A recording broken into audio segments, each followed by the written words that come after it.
New update mga kayod na may gagawin tayong dalawang misyon. Hatid namin si Daddy sa Citex dahil luluwas si Daddy papuntang Maynila and umiyak ang ating sister dahil nasasabik pa siyang kasama si Daddy. And ang pangalawa nga nating misyon ay pupunta tayo sa lote at may sisilipin din tayo doon. Tara na at samahan niyo ako. Magandang araw sa inyong lahat. Panibagong araw, panibagong pagkakataon na naman ang binigay ng Panginoong Diyos sa atin. Kaya't may panibagong misyon na naman tayong gagawin. Ngayong araw nga ay hatid namin si Daddy sa Citex or Sorsogon Integrated Terminal Exchange. Dahil pupunta muna siyang Manila para makapag-medical dahil may ina-apply siyang trabaho doon. And pagkatapos namin ihatid si Daddy sa Citex ay pupunta na muna kaming lote nila Mama. Bibisita kami doon para mag-chill and relax kahit konti. Yun nga lang nung nandito na kami sa Citex ay nagulat ako sa kapatid ko dahil ayaw niyang palisin si Daddy. Kaya iyak siya ng iyak. Sabi ko sa'yo, kaya ayaw ko nag-aalis na ganyan yan eh. Habol talaga si sister kay Daddy. Siyempre tayo yakap rin. Yung tayo sa tayo dun, Doy. Wala ka tayo tulog. Tara na at pupunta na muna tayo sa loob. Dahil sasakay na rin si Daddy sa bus. Dahil nakapagpa-reserve na rin naman kasi si Daddy ng ticket papuntang Maynila. Kaya hahanapin na lang namin yung bus na pinagpa-reserva namin.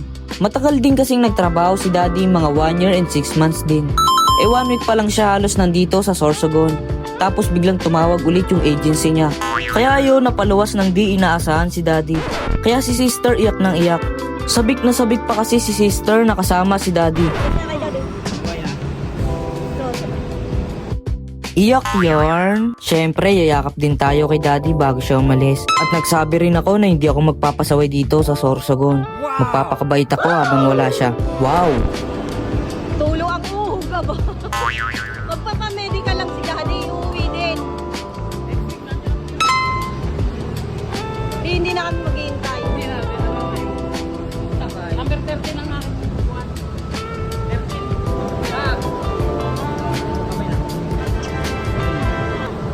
Hindi na kami maghihintay na. Tapos na ang unang misyon natin. Ngayon ay samahan nyo naman kaming pumunta sa lote nila Mama. Dahil may bibisitahin kami doon at titingnan namin yung pinapagawa. Tara na at paalis na tayo. Medyo mahaba ang biyahe natin mga kayod na. At dadaan din tayo syempre sa may hardware ng Abuyog. Dahil bibili din kami ng talim ng lagaring bakal na 2 piraso. Dahil pinabibili kami ng tito ko. Gagamitin daw kasi sa lote. Bibilisan na natin. 1, 2, 3. Nandito na tayo ngayon sa hardware mga kayod na. At bibili na rin tayo syempre ng 2 talim ng lagaring bakal. Nakalimutan ko kung magkano bili natin dito. Basta yun na yun. Mahalaga nakabili tayo. Woo! Sa wakas, nandito na tayo ngayon sa lote natin. 2 linggo rin ako hindi nakabisita dito. Dahil busy ako sa school. Wow! Inabutan pa nga natin mga kayod na yung 2 trabahador natin. Ayan, tingnan muna natin kung gaano kaganda ang view dito mga kayod na. Sobrang sarap talaga dito tumira. Puno ng kapayapaan and malayo sa mga toxic na tao. Tara na at samahan nyo na muna ako sa loob. Ito nga pala yung pinapagawa natin mga kayod na. Hulaan nyo lang kung ano yan. Comment down below kung ano ang nasa first instinct nyo. Videoan ko daw muna si sister sa pagbabike niya para daw makasama siya sa vlog ko. Magandang araw sa inyo mga tol. Nandito na tayo ngayon sa lote. May pinapagawa kami ngayon dito. Hulaan nyo kung ano yung pinapagawa natin dito. Ano sa tingin nyo mga tol? Pwedeng resort, pwedeng bahay, pwedeng bagong negosyo. Ano sa tingin nyo? Malalaman nyo yan pagkatapos ng ilang mga araw. Pagkatapos ng mga ilang araw. Dahil ipapakita ko sa inyo ang finished results nito. Ayan o, tingnan nyo.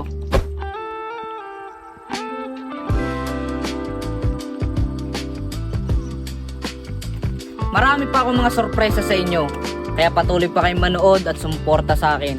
Dahil marami pa akong lalabas na mas malupit, mas magandang mga video. Kaya patuloy nyo pa akong samahan at suportahan.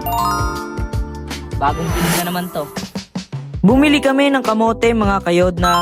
And syempre ang pinunta lang naman kasi namin dito sa lote ay i-check lang yung pinapagawa namin. Yun lang muna mga kayod na. Tara na at samahan nyo na kami umuwi. Maraming salamat sa walang sawang suporta at pagmamahal nyo sa akin. At sa walang sawang pagsubaybay sa mga vlogs ko. Ngayon ay nakauwi na tayo ngayon. Maraming salamat sa walang sawang suporta nyo. Pakaabangan nyo na lang yung sorpresa ko sa inyo.